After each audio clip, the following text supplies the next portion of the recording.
So you came to New York City last March 2022. You and PJ, your combat canine, who you served in Afghanistan with, both Purple Heart recipients, have been transferred from one shelter to another, a total of 9 shelters in New York City. And you are just getting a voucher, yet you still don't have any leads for apartments or any housing assistance. Is that correct? Correct. So tell me, how has this been going? What have you been doing? What has the VA done? What has anybody done in the last 19 months to help obtain sustainable housing for you and PJ? I haven't seen any help from the VA with helping to secure housing. I've literally just been getting transferred from shelter to shelter, doing ILP interviews, and not getting any progress notes on what's going on with my case.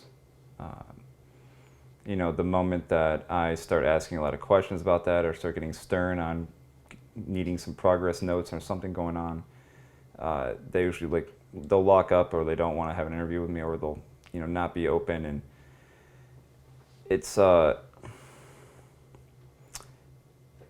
been immensely frustrating to simply just get this voucher.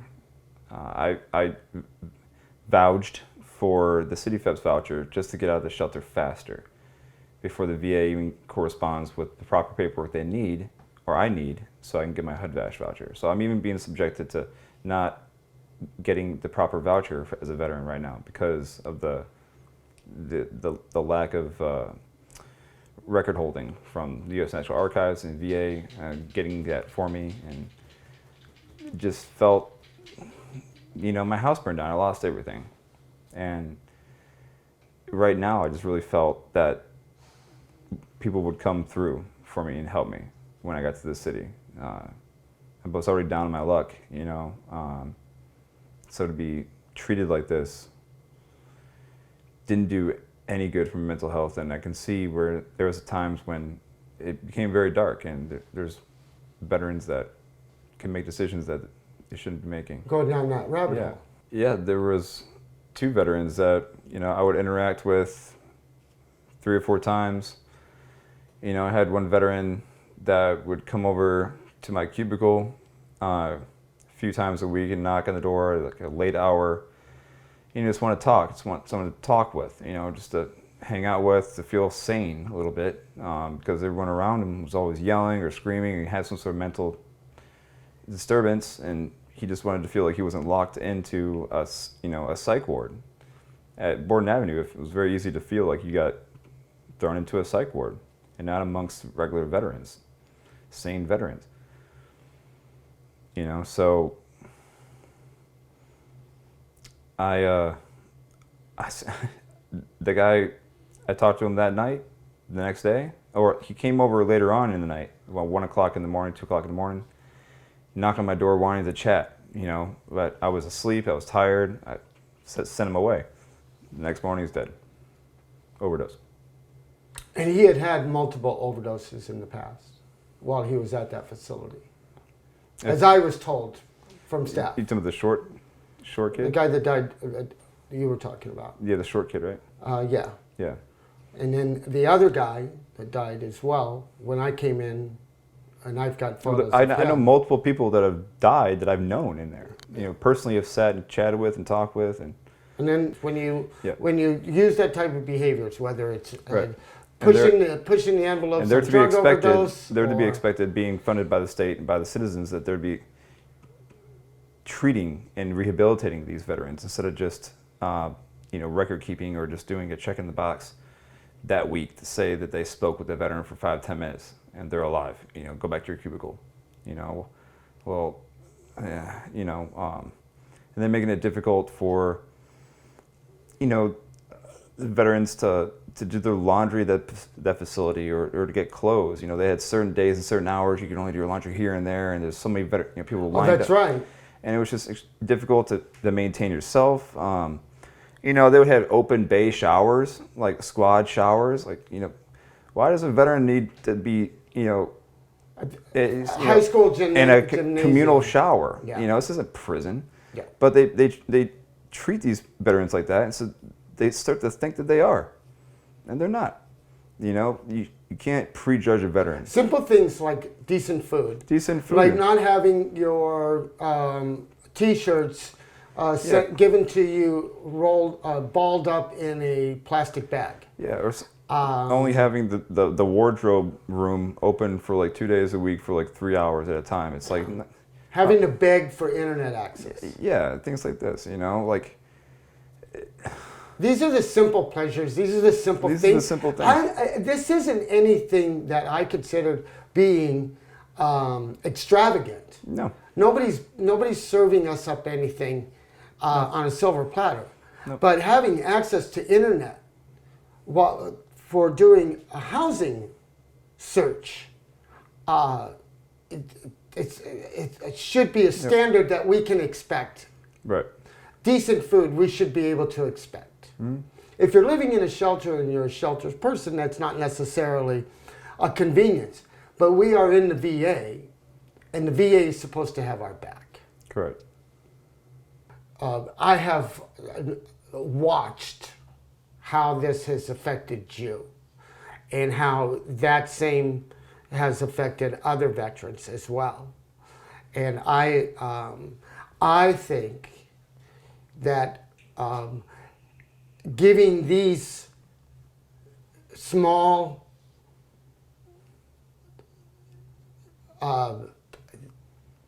acknowledgement services, like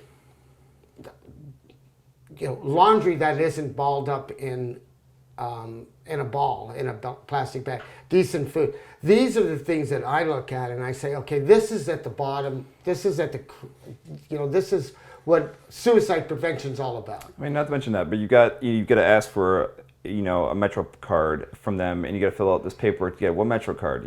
There should be just an accommodating factor of giving maybe that veteran a 30-day unlimited card, so he doesn't have so he can get around the city and do things.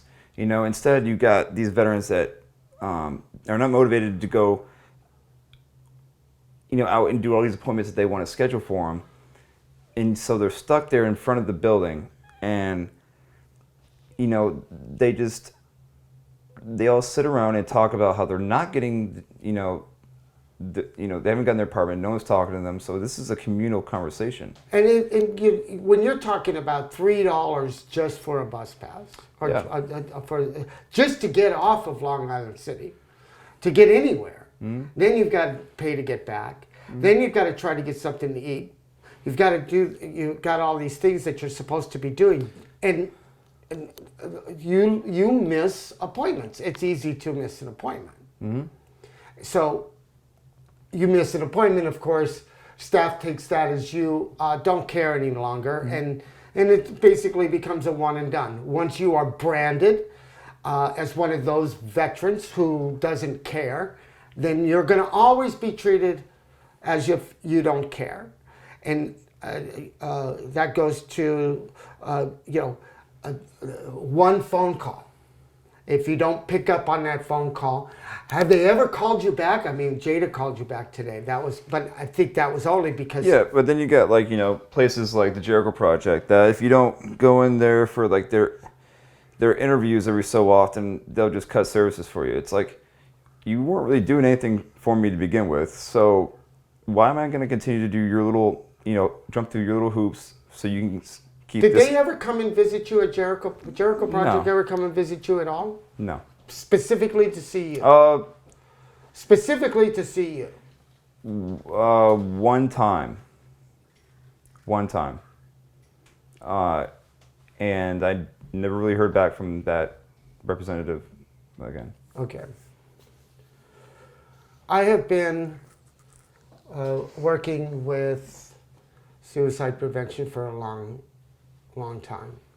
And I had a Marine commit suicide while I was in Persian Gulf, 1980. It never goes away. And you never know when it's going to come back on you. And especially if something happens, it can be that triggering effect. It could be that, that pushes you. And you really can't tell when that happens. And what was for me is 2014, things started to go downhill. And I got arrested, and a veteran in the veterans pod at the jail committed suicide. And that just pushed me over the edge. So I ended up struggling up until 2021 when it all went to shit again. And a few days before Christmas, 2021, I put a zip tie around my neck, couldn't find the other one when a friend of mine came by and basically just said, let's go to lunch, because it was that small thing.